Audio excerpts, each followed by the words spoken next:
Welcome guys, welcome to Clab's Kitchen. Thank you for taking the time to view this clip.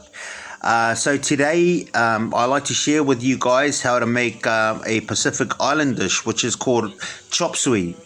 We Pacific Islanders call it Sapa suey, right? But you can call it chop suey.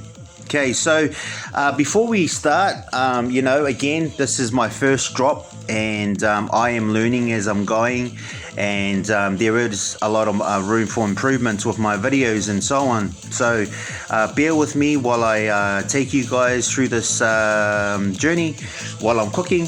And yeah, so if you have any questions, please comment, leave a like below, and just let me know so I can improve a lot more in terms of my videos and so on. So some feedback would be good, and we'll see how we go. Okay, so when you're making chop suey, there are certain type of meats that you can use. You can use pork, chicken, lamb, but I prefer using steak because it's a lot better when you're stirring the meat, and it doesn't break apart. Plus also it's a lot cleaner than using pork.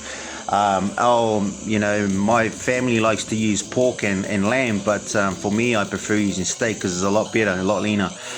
Alright, so once I finish cutting up the steak, I place it in a nice bowl. Alright, now that I've got my meat ready, time to clean my station. Always make sure you keep your station nice and clean while you're cooking, and also clean after, and wash your hands at all times when you're dealing with meat, because again, food poisoning, it's not going to be good. Alright, so now that I've done that, time to get my pot ready. So as you can see here, I use olive oil, right? I use a cap to measure, and that'll give me a good estimation of how much I need to use. Right, so cleaning my spring onions is next, right? And always make sure you wash your spring onions, even though they wash it at the supermarkets, but it's always best to clean it, give it a thorough clean. Right, time to chop my spring onions. Just bear in mind while you're chopping your spring onions, always make sure you keep an eye on your pot, because sometimes you can get distracted. But like I said, always make sure you keep your eye on the pot. You don't want to overly burn the olive oil, okay, because then it starts to get really, really smoky. Once I finish chopping that, I'd like to place it in a nice bowl, okay, and then once I've placed it in there, I get ready to grab my next ingredient is onions. Onions has a lot of benefits. It has great vitamins and minerals that it produces, such as antioxidants. Also helps with your blood sugar levels, as well as your digestive system, and antibacterial properties as well. So onions has a great amount of substance that can help your immune system. So just bear that in mind. Now that I finish peeling my onions, I like my onions nicely diced, okay? Some people have their own preferences and things like that, but I just prefer them nicely diced, okay? Now that I just add into my bowl there, alright, and then I'm just going to get ready for my next one. Ginger, one of my favorites. I like to add this in a lot of my meals that I do, because it has that really nice sweet taste, and it smells so sweet as well in a way. But it has its benefits also. I mean, it helps with chronic indigestion. Also helps reduce your your cholesterols and so on.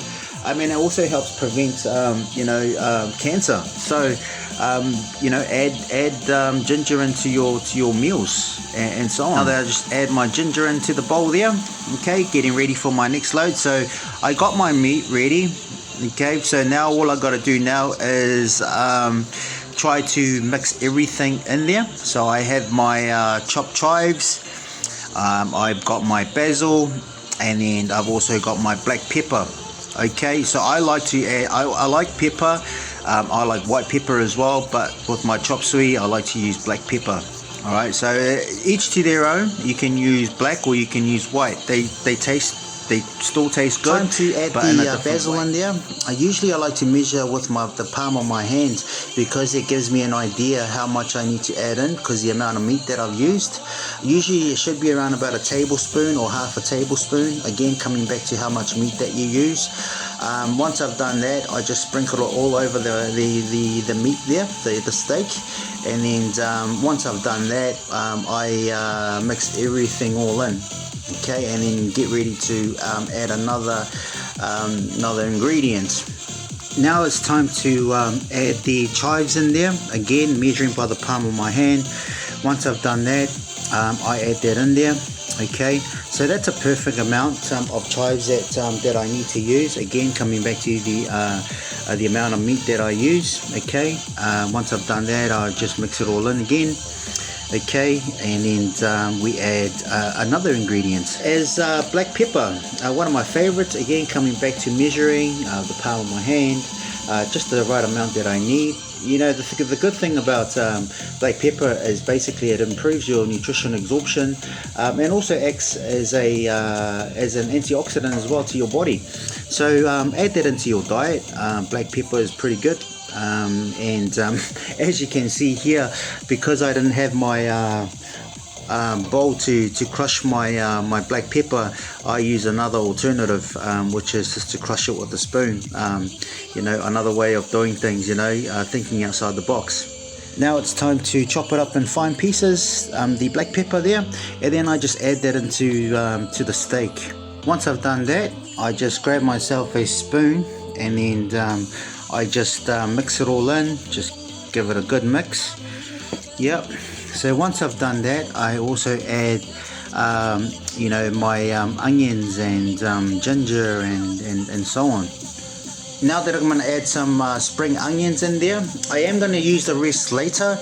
Reason being is that once I add the vermicelli in there, what happens is that the vermicelli actually absorbs a lot of the flavor. So I'll just add some spring onions and also some ginger and to the mix, so we can get that nice flavor going.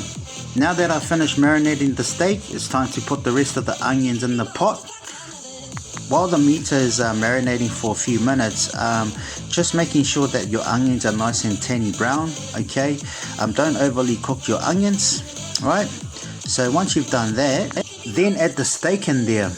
Give it a really good mix. Right, make sure it's nicely mixed thoroughly, and then you add a cup of water as well. Now that I've finished adding a bit of water, as you can see, you're going to wait for it to cook. I want the steak to absorb all that water, right? So then you can still have those flavors in there as well. Add a bit more water into the vermicelli because it does absorb a bit of that fluid. Once I've done that, I add the juices from the steak, so we can try and keep those flavors going. And it makes our chop suey a lot tastier. While we're waiting for the vermicelli to absorb all the juices that I've added into there, so I'm just trying to make sure that the steak is nicely tender, not overly cooked, and then I'm going to add the vermicelli in there. Now as you can see here that the vermicelli has actually absorbed a lot of that water, so I've added a little bit more water in there so we can make sure that the vermicelli is nice and soft still and not sticky. So now that we've checked the vermicelli, everything seems to be good. Now just checking our steak. As you can see, I'm pushing the steak to the side because I want to make sure there's enough juices that's in there, because you don't want the steak to be too dry. Now I'm just going to add the ginger in there. I'm going to mix it all in. Once I mix that all in, I'm going to add some soy sauce. The soy sauce I use is organic tamari soy sauce, and it's wheat free and has less sodium than other soy sauce out there. So check tamari's soy sauce. So now that I've mixed it all in, the soy sauce, I've added the vermicelli into the mix now. So give it a good mix, making sure that the vermicelli is nicely tanny brown, right? I do add a bit of water in there as well, because it does absorb quite a bit of water, as I mentioned, right? So just keep a close eye on that, right, when you're cooking chop suey. Then I add a little bit more of tamari soy sauce in the mix again, because I really want to get that nice little tanny color come through. Alright, and then I just mix it all in again. Thank you guys for checking my YouTube channel. Please subscribe, like, leave a comment on there, also hit the notification bell. So here's my chop suey here, enjoy, and many more to come. Thank you again.